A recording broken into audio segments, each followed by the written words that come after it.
had the post-mortem, if you will, yesterday. The Lakers, after being eliminated in the first round for the second straight year, this time with Luka Dončić as LeBron's running mate. All the important people in the franchise met with the media yesterday, including Coach J.J. Redick. Luka Dončić breaks silence on Mavericks trade and shocks the NBA world. Doncic thought he would spend the rest of his career with the Dallas Mavericks. That stunned reality was shattered in February when the Slovenian superstar was traded to the Los Angeles Lakers, which sent shockwaves through the NBA landscape. Now, after the Lakers' disappointing first-round playoff exit to the Minnesota Timberwolves, Doncic has finally addressed his future in Los Angeles and made comparisons to his past in Dallas. The five-time All-Star and All-NBA first-team selection averaged 28.2 points, 8.1 rebounds, and 7.5 assists during his abbreviated regular season with the Lakers. Those numbers climbed to 30.2 points, 7.0 rebounds, and 5.8 assists in the playoffs. Still, it wasn't enough to overcome a Timberwolves team that exploited LA's glaring weakness at center, a position vacated when Anthony Davis was shipped to Dallas in the blockbuster trade that brought Doncic to Los Angeles. The Lakers weren't expected to secure the third seed in the Western Conference after the shocking trade that sent Davis and Max Christie to Dallas for Doncic, who was dealing with injuries at the time of the deal. Despite their regular season success, the Lakers had no frontcourt answer for Minnesota's combination of Julius Randle, Rudy Gobert, and Naz Reid, along with superstar Anthony Edwards, who dominated the five-game series. It's tough to get that chemistry on the court without any practices, Doncic revealed when asked about learning to play, alongside LeBron James and Austin Reeves. The 26-year-old Slovenian made a striking comparison to his early days with Kyrie Irving in Dallas. "I look back with Kyrie, when he got traded to the Mavs, we didn't really connect on the court. We didn't really know each other's games." That historical parallel offers both explanation and hope. "We can see next year we had preseason together and it was just amazing," Doncic continued, referencing how his partnership with Irving blossomed after a full training camp together. "It's tough not having practices, but I'm excited about the preseason. This will be a pivotal offseason for Doncic as he focuses on healing from injuries, getting in shape, and building chemistry with his new teammates." The 2024-25 season proved especially challenging for the Slovenian star, who reportedly never wanted to leave Dallas and faced consistent criticism from his former team and the media following his departure. The abrupt end to the Lakers' season now shifts attention to Doncic's contract situation. On August 2nd, exactly 6 months from the date of his trade, he becomes eligible for an extension that could cement him as the franchise cornerstone. When reporters asked about his contractual future following the elimination loss, Doncic admitted, "I didn't think about it yet. I've been focused on basketball. So obviously, this is the time now to think about everything." Behind the scenes, Lakers president Rob Pelinka and Doncic's agent Bill Duffy have undoubtedly been strategizing for months. According to reporting from The Athletic's Jovan Buha and Sam Amick, Doncic's uncertain long-term status was the primary reason the Lakers were able to avoid giving up their 2031 first-round pick in the deal that brought him to Los Angeles. The Lakers will be amenable to whatever contract structure Doncic desires. The financial implications are staggering yet complicated. Due to CBA rules, Doncic's mid-season trade eliminated his eligibility for the designated veteran player extension, colloquially known as the Supermax, that could have paid him a projected $345.3 million over 5 years in Dallas. The CBA stipulates this extension can only be offered by either the team that drafted the player or a team that acquired him while still on his rookie-scale contract. Instead, Doncic faces 3 primary options, each with significant financial implications. Starting August 2nd, he could sign a 4-year extension worth approximately $228.6 million through the 2029-30 season. This represents about $38.1 million less than he could have earned over those same 4 seasons in Dallas, and nearly $117 million less than the total value of the 5-year Supermax. Alternatively, Doncic could play out next season, exercise his player option for 2026-27, enter unrestricted free agency, and sign a new 5-year deal with the Lakers worth a projected $296 million. While substantial, this figure still falls below what Dallas could have offered. The most lucrative path involves a shorter-term commitment now with greater flexibility later. By signing a 3-year extension with a player option for 2028 to 2029, Doncic would earn roughly $165.3 million. Upon reaching 10 years of service time in 2028, he could then sign a 5-year deal starting at 35% of the salary cap, projecting to more than $417.8 million through 2032 to 33. With the 28 to 29 cap line currently projected at nearly $208.4 million. This strategy would net him approximately $524 million over 7 seasons. According to ESPN's Dave McMenamin, Doncic will take his time with his extension decision. Despite this deliberate approach, The Athletic's Buha and Amick report the 5-time All-Star is widely expected to sign a deal with Los Angeles at some point. Despite the financial handicap created by the trade, Doncic has expressed positive sentiments about his new home. "It's been great, honestly.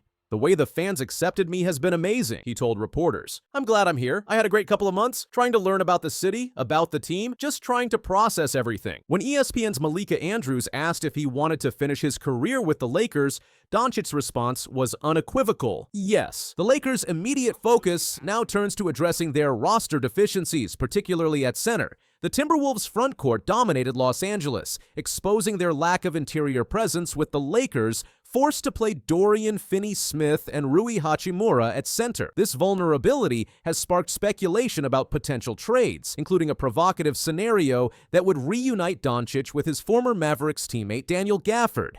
Bailey Bassett of Clutch Points proposed a trade sending Gafford to the Lakers in exchange for Dalton Knecht, Jared Vanderbilt, and a 2031 first-round pick.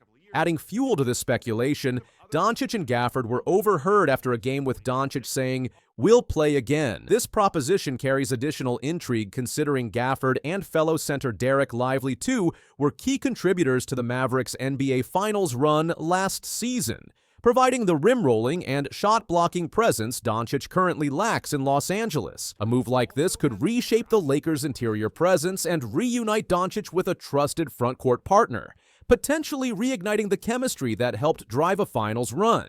Could Gafford be the missing piece to elevate the Lakers back into serious title contention? Share your thoughts in the comments section, and don't forget to subscribe to our channel for more updates. Yeah, I mean, I believe it's his 8th year in the league. His resume speaks for itself. He is a top player in this league, both ends of the floor, dynamic in every sense of the word. I think he won Clutch Player of the Year 2 years ago. Might be off by a year or so. The San Antonio Spurs just dropped a bombshell that sent shockwaves through the entire NBA landscape. At just 38 years old, Mitch Johnson has officially taken the reins from basketball coaching royalty, the legendary Greg Popovich. But what nobody saw coming was the bold promise Johnson made during his first press conference that has both analysts and fans questioning if he's already lost his mind, or if he's about to revolutionize basketball as we know it. The whispers started the moment Popovich's health concerns forced him to step away. Everyone knew someone would have to fill the largest shoes in basketball, but nobody expected this. Mitch Johnson, a relative unknown outside of San Antonio basketball circles, just made a statement that has the entire league talking. The era of Tim Duncan, David Robinson, and traditional basketball is over. We're about to witness something the NBA has never seen before. Those words weren't just bold. They were a declaration of war against everything the Spurs had been since 1996. At 38, Mitch Johnson faces the impossible, inheriting a dynasty, 5 championships, 22 straight winning seasons, replacing the NBA's winningest coach ever. Most would buckle under such pressure. Johnson's already promising to demolish everything Popovich built. This isn't some outsider hired to shake things up. Johnson's been Popovich's protege for a decade, replacing Tim Duncan in 2020, stepping in as interim coach multiple times. He mastered the system from the inside. That's what makes his revolution terrifying. Revolution begins now. Johnson's future protocol is already reality. Wemby, as a 7-foot, 4-point guard? Yes. Jokic meets Curry on steroids. The legendary Spurs motion offense? Dead. Chaos theory replaces it. Constant movement, no positions. Players learning systems their own teammates can't predict yet. Neuroplastic optimization practices, mind-bending brain rewiring sessions over physical training. Barkley, either genius incarnate or dynasty annihilation. Woj, league executives are terrified. If this works, basketball as we know it dies. Christie, I lived the Spurs way. This is either brilliant madness or pure suicide. The NBA trembles. Traditional wisdom crumbles. Johnson isn't iterating. He's obliterating everything Pop built. In San Antonio, basketball's soul hangs in the balance. But here's the real kicker. Johnson isn't just fighting against tradition. He's fighting against a clock. With Popovich watching from the front office, every move will be scrutinized. Every loss will be blamed on abandoning the right way to play basketball. And with Victor Wembanyama's recent blood clot scare, the margin for error has completely evaporated. Johnson knows this. During a private meeting with his staff, sources say he declared, "I'm either going to revolutionize this game or I'm going to crash and burn spectacularly. But I guarantee you one thing we will never be boring." In an exclusive interview with our sources, Johnson revealed something that will change how you view the entire NBA season. People think the Spurs missed the playoffs for the first time since 2017. They think we're rebuilding. They think we're years away from competing. I'm telling you now, we're winning the West this season. Not making the playoffs, winning the conference. And we're doing it with a style of basketball that will make every other team obsolete. Here's what Johnson's chaos theory looks like in practice. 5 players who can all shoot from anywhere, no set positions during plays, constant motion that confuses defensive assignments, an offense that reads and reacts faster than any defensive scheme can adjust. Wembanyama as a positionless disruptor who creates mismatches everywhere. NBA analytics departments are already calling it mathematically improbable. But Johnson has data of his own. During closed practices, his system has posted offensive ratings that would shatter NBA records. Whether it translates to real games remains the million-dollar question.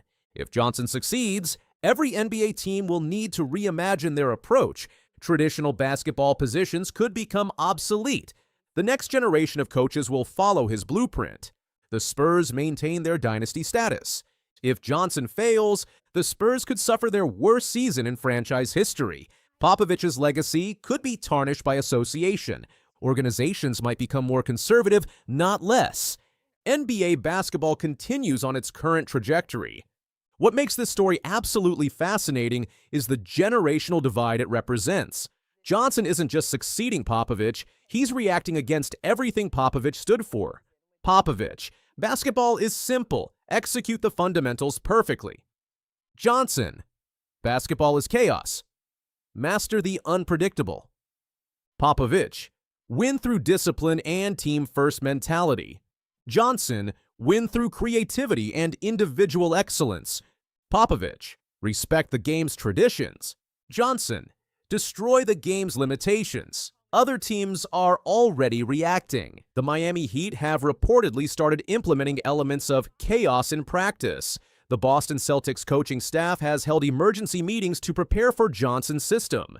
Even LeBron James tweeted, "The future just arrived in San Antonio." But here's the twist. League insiders report that Popovich himself might be the biggest supporter of Johnson's revolution. Sources close to the Spurs front office claim Popovich privately told Johnson, "I spent 29 years doing it my way.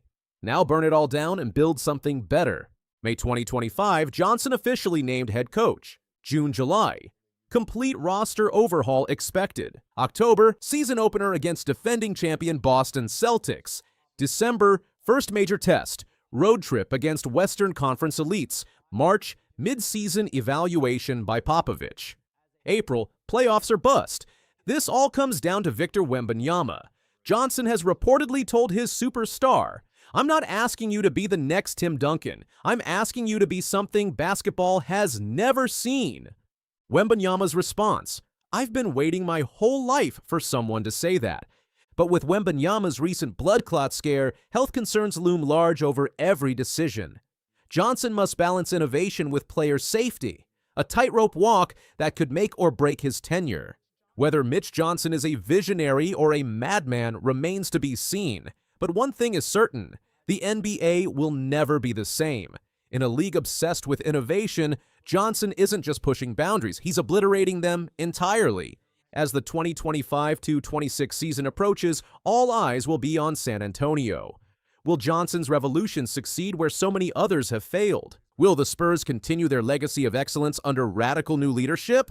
Or will we witness the spectacular implosion of one of sport's greatest franchises? The countdown has begun, the NBA holds its breath, and somewhere in San Antonio, Mitch Johnson is either writing basketball history or rewriting it entirely. One thing is absolutely clear: the era of predictable basketball is over. Whether you love him or hate him, Mitch Johnson has just forced the entire NBA to choose, evolve, or become extinct. And that decision alone might be his greatest contribution to the game. The Spurs may have just hired the youngest head coach in the league, but Mitch Johnson's ideas are older than basketball itself. Innovation over tradition, chaos over order, future over past.